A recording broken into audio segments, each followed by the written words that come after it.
So it's this whole process. And I always say the soil is the gut, and the microbes control the uptake and flow of nutrients. And I can buy a NASCAR to buy groceries and go get groceries, but it's probably overkill.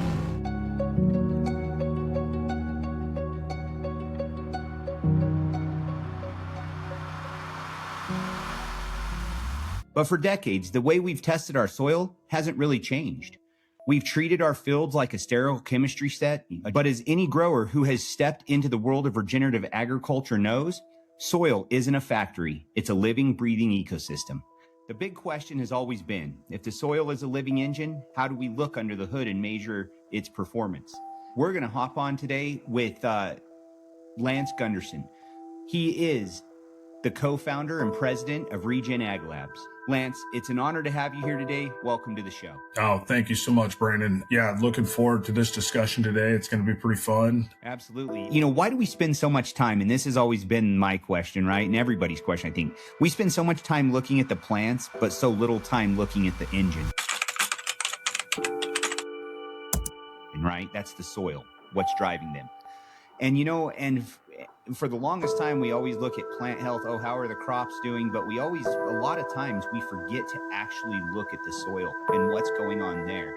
Look, I get asked all the time, to either define regenerative agriculture, or people are commenting about how there is no definition and it changes. Well, the way I look at it is like this, is that the definition does change.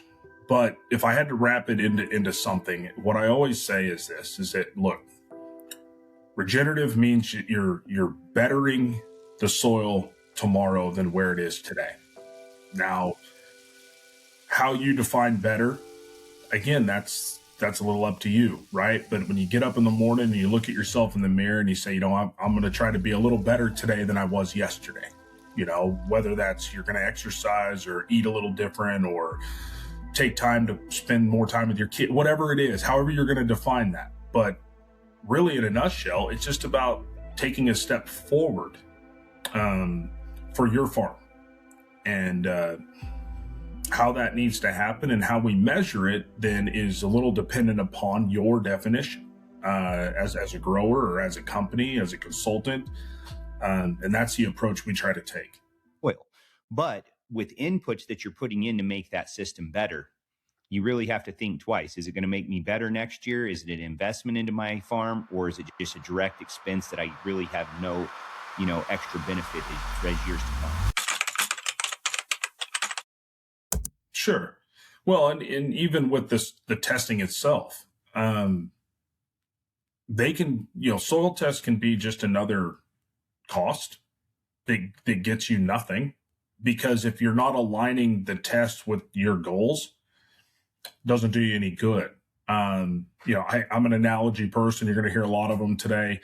But, if you wake up in the morning and your shoulder hurts and it's been hurting for months, and you go to the doctor and they take an x-ray of your knee, well, they're running tests, but they're missing the whole point, right? And so you're wasting your money, you're wasting your time.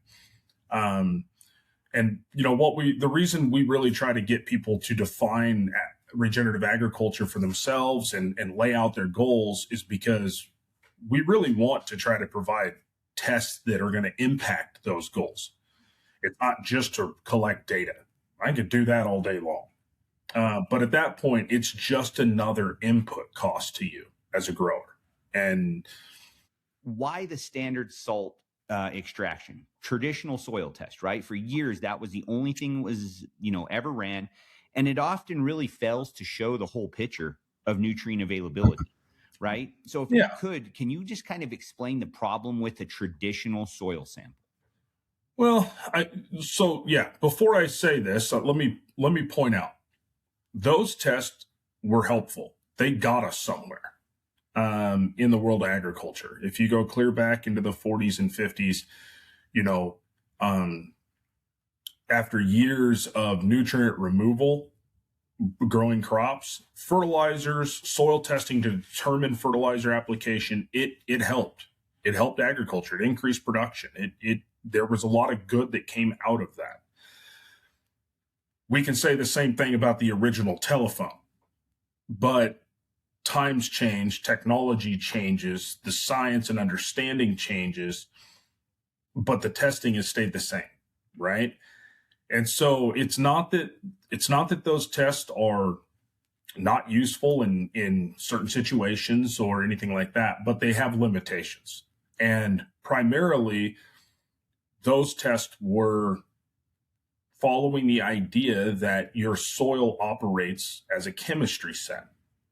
So when we talk about chemistry, if you've ever taken chemistry classes, it's all about controlling the ratios of different things in a beaker, the temperature, and all of these things in order to get this reaction to happen.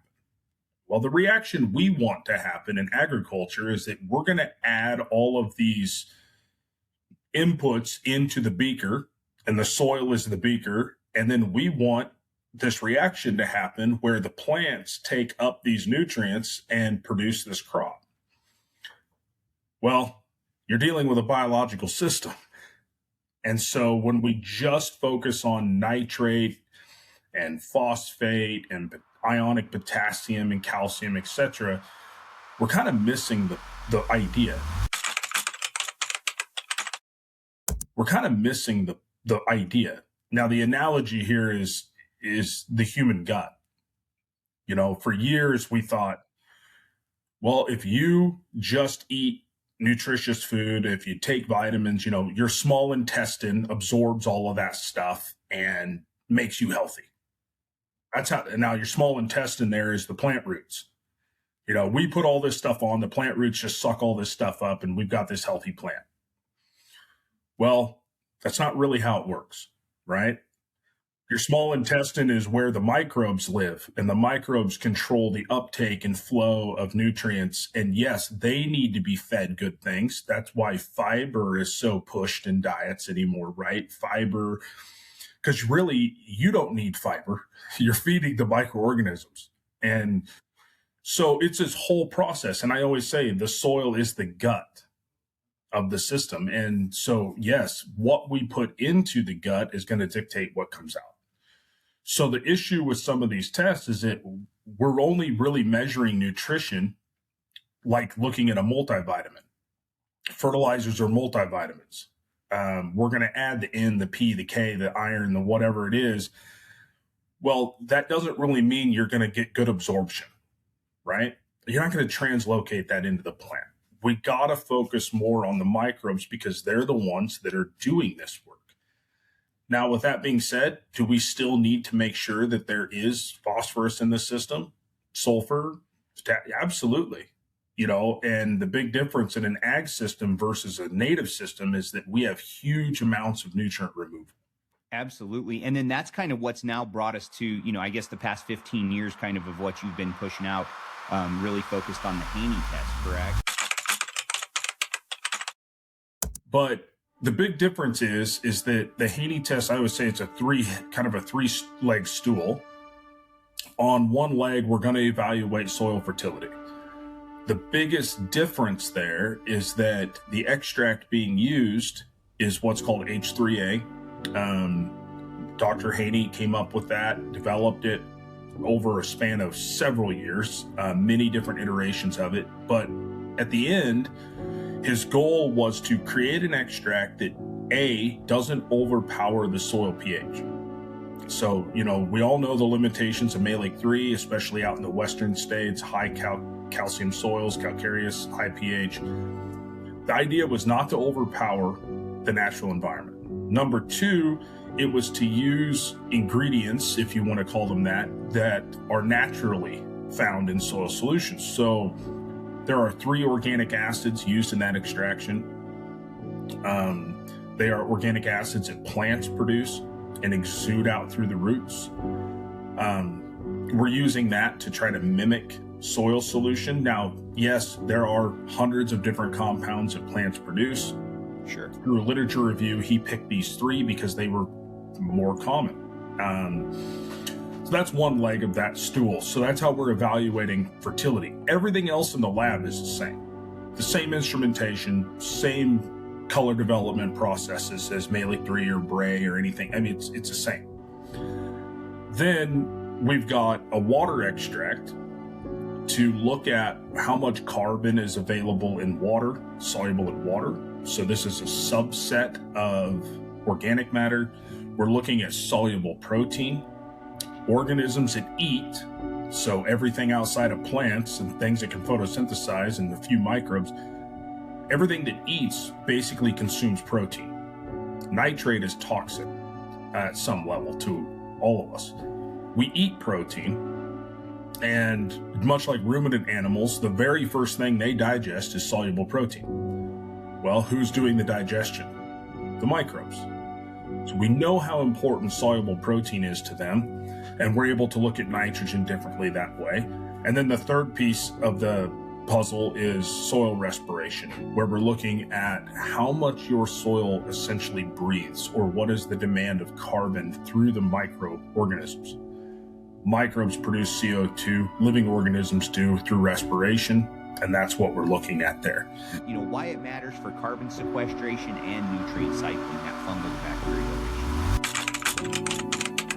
ratio. Yeah, so the fungi to bacteria ratio has kind of been a popular topic in soil health since the dawn of soil health. The biggest thing is that fungi and bacteria behave very differently by and large. So bacteria are a little bit like, when it comes to carbon, bacteria are like sprinters and fungi are more like marathon runners. So fungi have a tendency to, they do so many things, but aggregate soil, but store carbon. They're kind of like perennial plants, if you want to think of it that way, versus annual plants, which is kind of like bacteria. They're just acquire as many resources as quickly as we possibly can, reproduce as fast as we can, right? And perennials are a little more long haul. So the ratio, you hear, if you go out, you hear all these different ratios, and they say, 1-to-1. Well, 1-to-1 measured how? Is that like a pound of fungi versus a pound of bacteria? Like, if you could get those out of the soil, is it a pound of carbon in bacteria versus a pound of carbon in fungi? Because depending their carbon content. So yeah, the ratio is great. I'm only throwing that out there because we need to understand the context of what they're talking about when they say ratio. The PLFA test, for example, measures a fungal to bacterial ratio. I know we'll talk about DNA in a little bit. DNA can do that as well. Certain tests can, but the ratio, the context of the ratio is different. So, for example, PLFA. If I had a pound of bacteria sitting here and a pound of fungi, and I extracted those and measured PLFA, bacteria, pound for pound, have more PLFA in them than fungi do. So even if I have a pound of each and I measure the ratio using PLFA, I'm not going to get a 1-to-1 relationship, right? So if you've ever seen one of our PLFA tests, you'll notice that when you get to about 0.25, which is 1-to-4, so fungi 1, bacteria 4, or 0.25, that is where we're starting to get a more equally established balance between the two. We get above that, and we're really getting close to that 1-to-1, and we can even get a little higher than that. Again, if you were going to measure it with the other ways. There are limitations. When it comes to management, of course, fungi do not like tillage. I'm not telling everybody here to not ever till, but those are some of the repercussions of those decisions. Fungi don't like tillage. No microbe likes fallow periods, bare soil between growing crops. Fungi especially. And mycorrhizal fungi are obligate symbionts, meaning they don't have a choice. They can only acquire energy through the association with plant roots, living plant roots.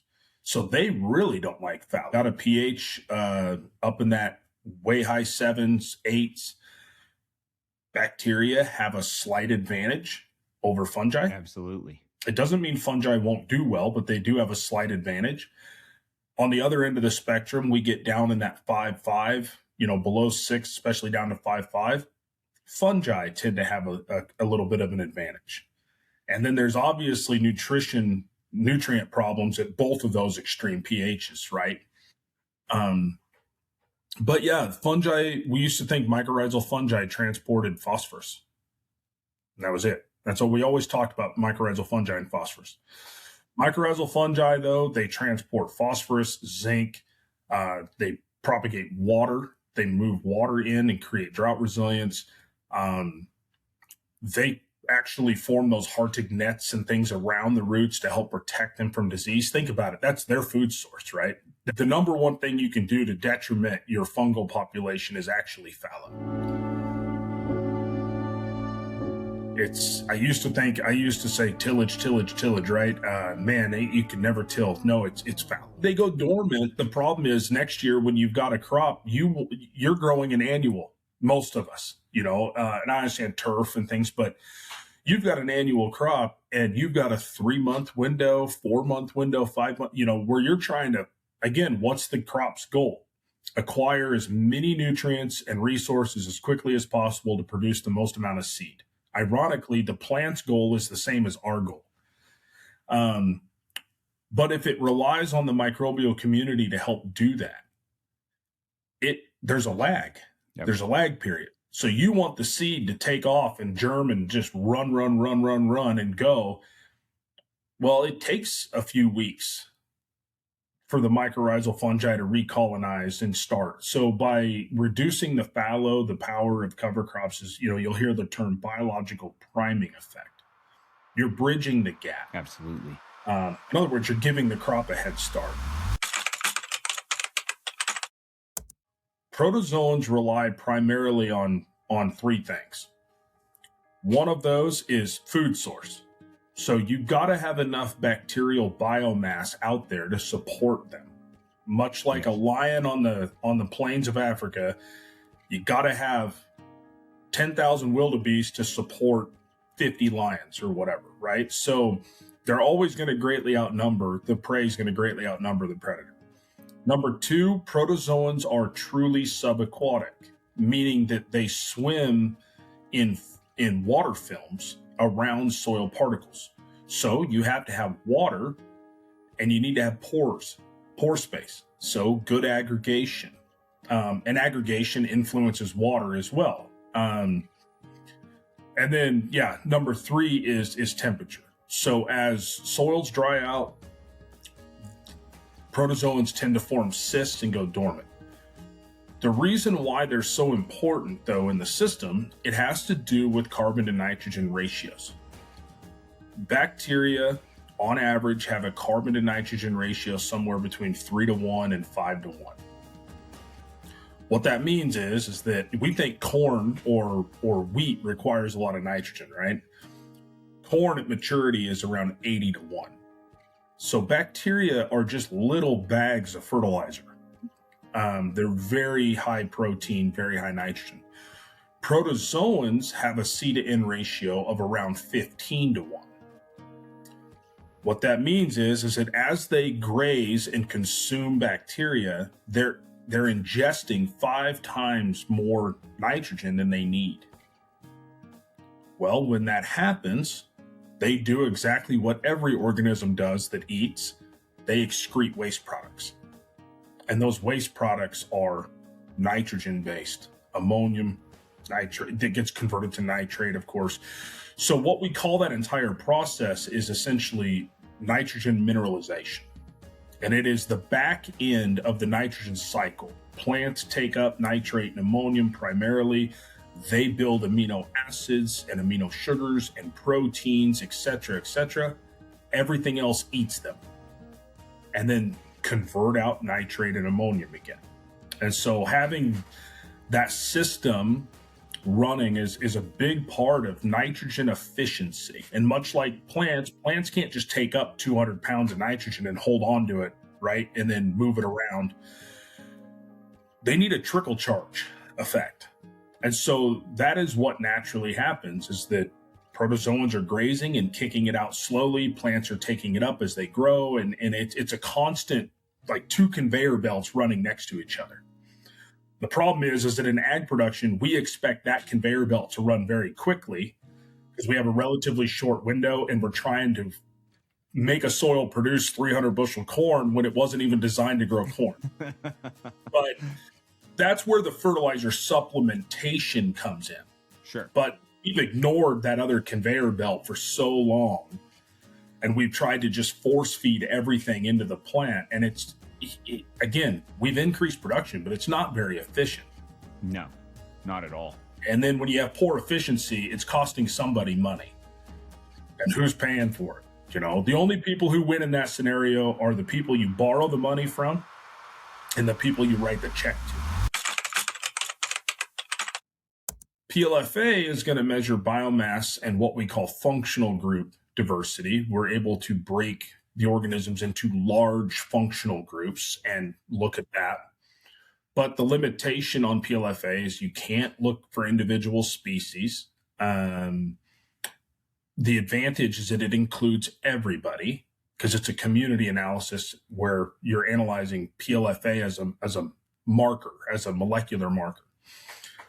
DNA testing, now I will say this, not all DNA testing is created equal, and that doesn't mean useful or not useful. What I mean is there are so many different techniques out there, and I'm certainly not an expert in all of them or really any one of them, but there are companies that are using, like Biomakers, for example, uses PCR, 16S PCR. So they're able to isolate certain genes, amplify them, and then sequence them. And what they do with that sequence data is it's called blasting. So you blast all this unknown sequence data against a database of known sequences. And then you get a return and say, yep, this one matched this one matched that one, et cetera, et cetera. Using that technique, you're able to identify species as long as they're in the database. So as long as they're known, you can do that. Beyond that, there are markers that say, we don't know what species this is, but we know it's fungal or we know it's bacterial. So that's more like PLFA in that regard.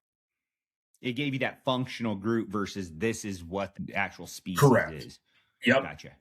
And then there are other techniques out there, what they call like whole genome shotgun approach. In a lot of those scenarios, they're not actually looking for the species. What they're doing is sequencing whole genomes, and they're looking for specific genes that provide a specific function. Similarly, we have to know which genes produce which function.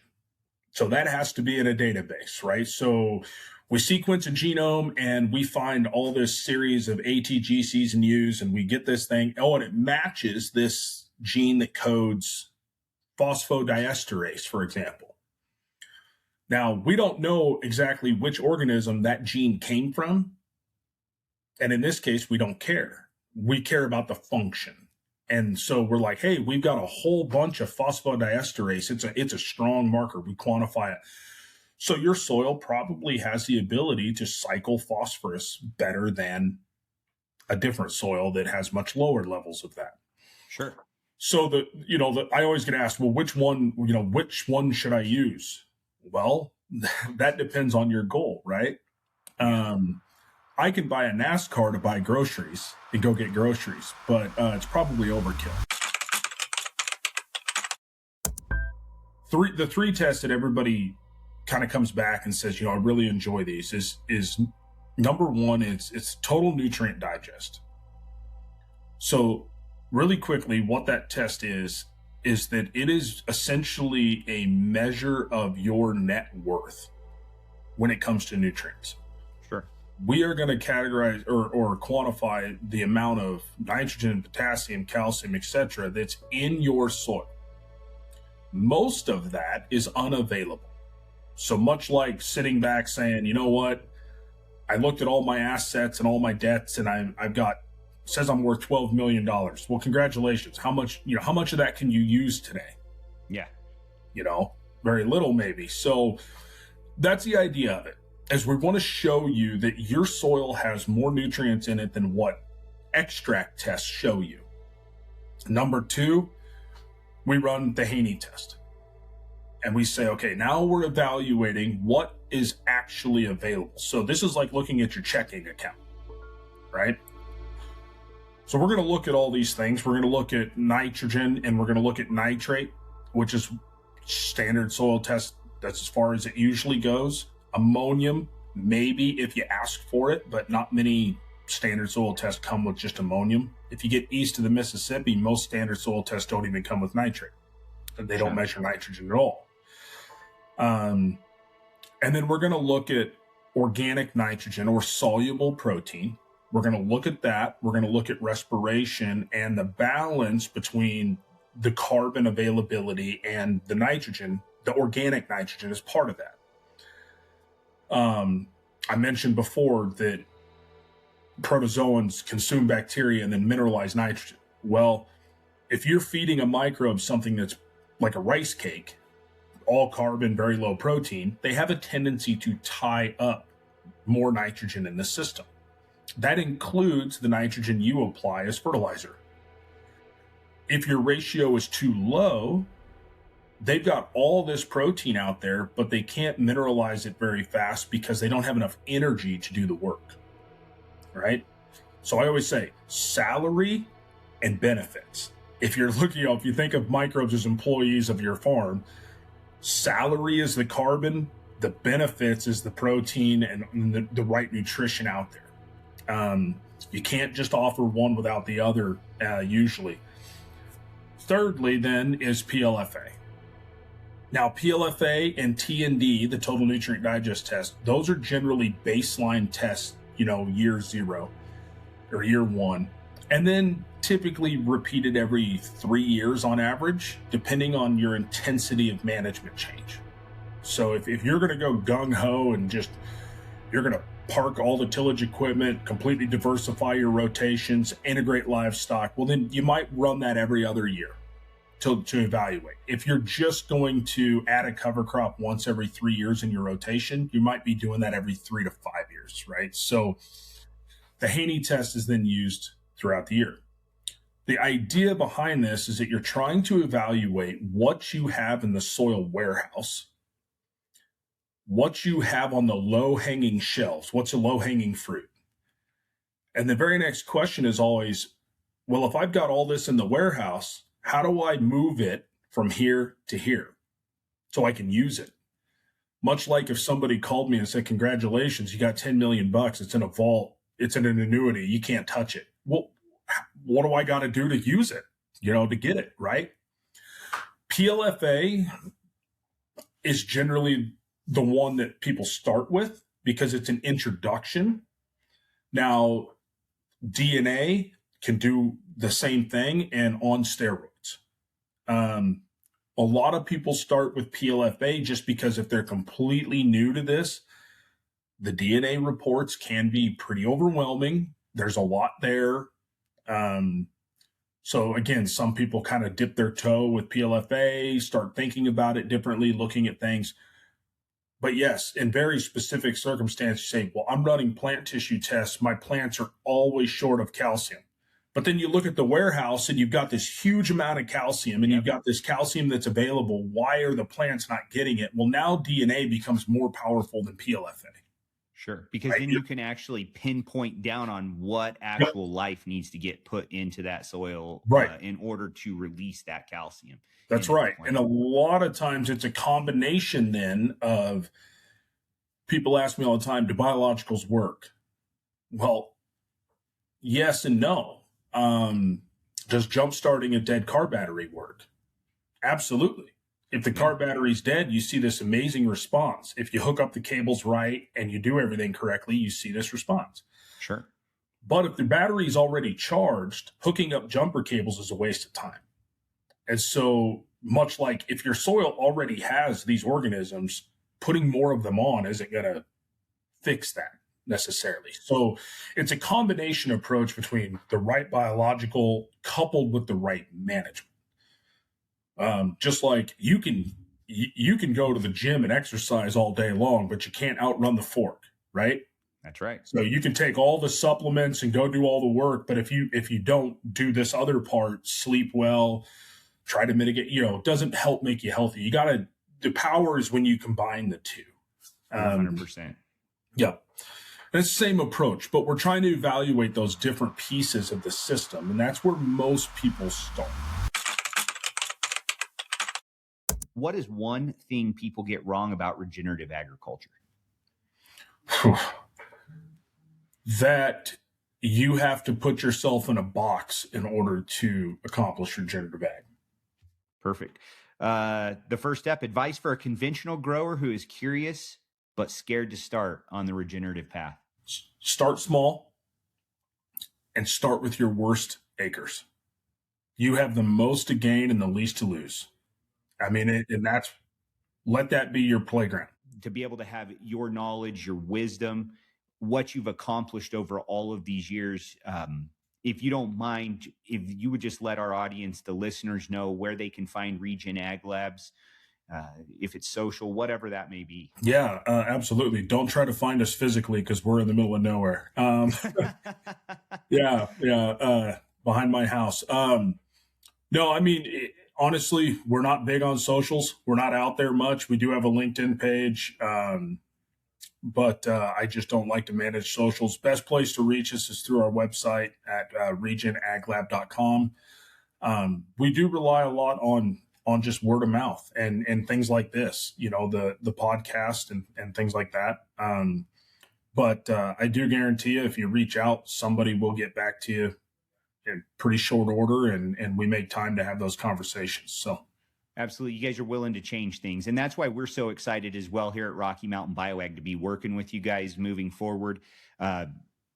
The testing that we're going to get done with you guys and through you guys, and then, the wisdom and the knowledge that we're going to also be able to add to what we're already doing is just, we're excited about it, definitely. But no, I just like to thank you again today, Dr. Gunderson, for coming here, for speaking to our audience. If you are listening to us on Apple Podcasts or Spotify, if you give it a 5-star review, we definitely appreciate it. The Soil Talks podcast, if it's on YouTube, if you would, like it, follow us, take a look. We are bringing the leaders in agriculture, in regenerative agriculture today, to the forefront, and we're showing what these guys are doing. And they are changing the landscape. They're changing everything that's happening.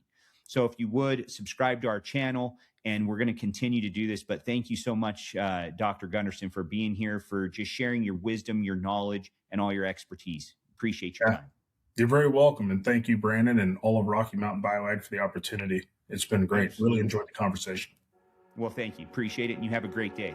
Yeah, you too. Thank you.